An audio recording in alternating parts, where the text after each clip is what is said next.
Assalamualaikum warahmatullahi wabarakatuh. Puji dan syukur kepada Allah Subhanahu wa Ta'ala yang telah memberikan kesempatan kepada kami untuk mencurahkan sepatah dua kata ilmu yang bermanfaat sehingga menjadi bahan renungan atau nasihat untuk kehidupan sehari-hari, terutama kepada saya sendiri dan umumnya kepada sahabat cinta Islami.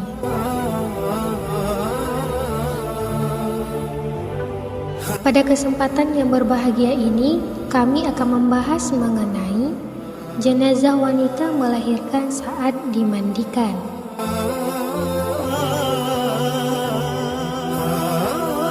Sahabat yang beriman, banyak kejadian aneh seringkali terjadi ketika jenazah hendak dimandikan. Kelakuan semasa hidup biasanya sangat berpengaruh saat mengalami kematian.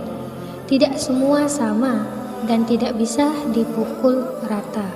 Kematian merupakan akhir kehidupan dan sering ada cara Allah memberikan peringatan dari kematian untuk yang masih hidup.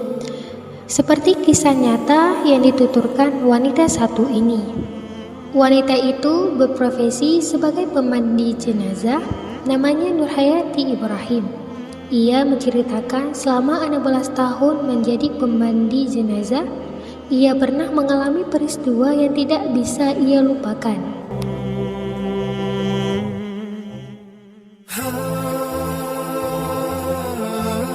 Satu di antara cerita unik yaitu berjalan 2 tahun lalu saat dia memandikan jenazah ibu muda yang masih berusia 19 tahun. Padahal ibu muda itu meninggal karena ditabrak mobil dan saat ia tengah hamil. Entah mengapa ketika ia memandikan jenazah wanita itu, bayi dalam rahim mayat wanita itu keluar. Anak di dalam kandungan keluar dari rahim, yakni pengalaman yang susah saya lupakan, tutur Nurhayati. Selama 3 bulan, Hayati tidak bisa melupakan momen itu. Bukannya takut, namun terperanjat saksikan bayi yang mendadak terlihat di samping ibunya, keluar dengan cara biasa dan tidak susah. Ketika saya membersihkan dada mayat yang hancur ditabrak mobil, saya tidak tahu pasti bagaimana bayi itu bisa keluar, sedang ibunya hanya cedera pada atas dada saja.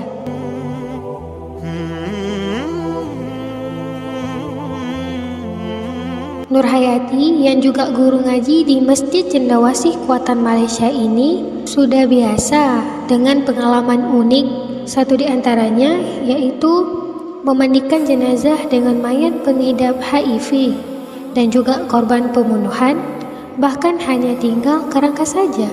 Menurutnya, mengusuri jenazah yang berbau, berulat dan hancur yaitu tantangan tersendiri. Hanya kesabaran dan keikhlasan hati saja yang dapat menguatkan hati. Ibu ini yang memiliki profesi sebagai pemandi jenazah karena tidak sembarang orang ingin dan bisa melakukannya. Dan mengenai kisahnya, sungguh besar kuasa Allah Subhanahu wa Ta'ala. Apapun bisa berlangsung atas kehendaknya.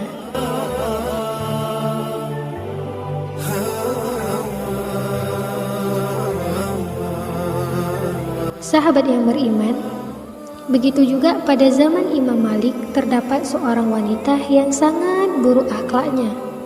Dia selalu tidur bersama lelaki dan tidak pernah menolak ajakan lelaki.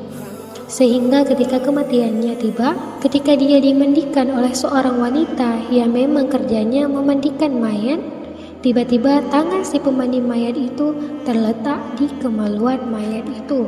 Semua penduduk dan ulama gempar atas hal ini. Bagaimana tidak? Tangan si pemandi mayat terletak sehingga semua orang di situ mati akal untuk melepaskan tangannya dari mayat wanita tersebut. Hanya terdapat 2 cara untuk menyelesaikan masalah itu. Yang pertama, memotong tangan wanita pemandi mayat tersebut, dan yang kedua, kubur kedua wanita itu sekaligus. Akhirnya mereka memutuskan untuk meminta pendapat daripada Imam Malik. Imam Malik bukan tipe orang yang gampang memberi fatwa.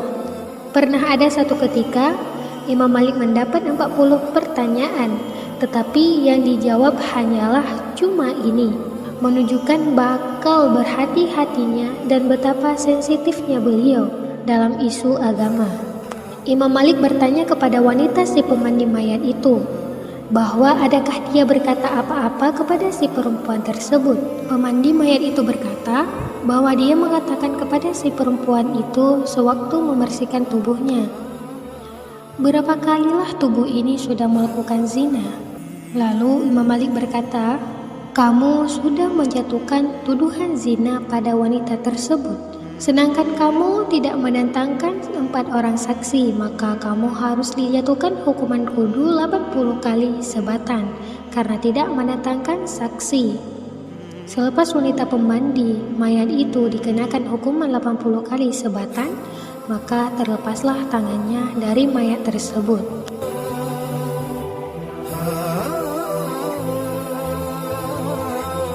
Inilah penjelasan mengenai jenazah wanita melahirkan saat dimandikan. Semoga dengan pencerahan ini dapat bermanfaat bagi kita semua. Amin ya rabbal alamin. Wallahu a'lam bishawab.